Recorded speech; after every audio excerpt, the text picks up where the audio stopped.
Kennedy Ngoma akoretwo akirima miti mithemba itiganite, imwe ya miti ino ikirikana iri na uhoti wa kuhonia mirimo, ingi nayo iri ya matunda. Kwanza imesaidia kwa ujenzi, imesaidia kuleta pesa, imesaidia kutengeneza hewa kwa sababu hata penye mko kuna hewa nzuri ya miti, imesaidia kusuluhisha mambo ya vita kati ya majirani juu ya mambo ya kuni, bado tunapika na kuni pande hii japokuwa kwa kiasi fulani, imesaidia kuleta rutuba. Oho Ngoma no arimaga mimera ya irio, urimi uria ukuruhanetie miti na mimera ya irio ugitugirio ni ikundi itari cia githirikari. Kwa sababu ile miti napanda karibu na shamba ya mahindi ni yale miti ambayo haribu mimea. Kuna mawe ya mimea, kuna mawe ya wanyama.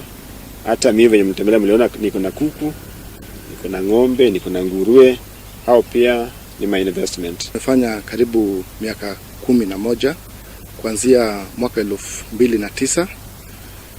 Kwa sasa tunafanya na wakulima zaidi ya 1500 wakiwa na wavulana hapo, wamama hapo wadogo na wazee pia hapo kwa jumla. Imwe cia ikundi ici aripelam unyitaniri-ini na ruhonge rwa uramati wa maria maturigicĩirie rwa agroforestry na gikundi gitari gia thirikari kuuma bururi wa Sweden iria cikoretwo igifundithia arimi urimi uyu. Nalima ndizi yangu na nalima tena na miti, tunapanda miti, hatuna mmonyonyoko wa utongo kama hapo awali. Vile nilipanda 2012.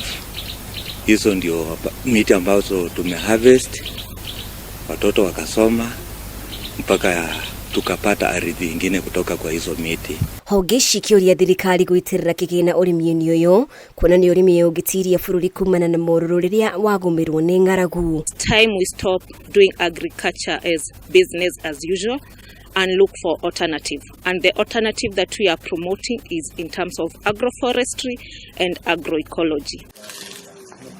Girifotera Kameme TV, ritwa riakwa ni Mubi wa Shege.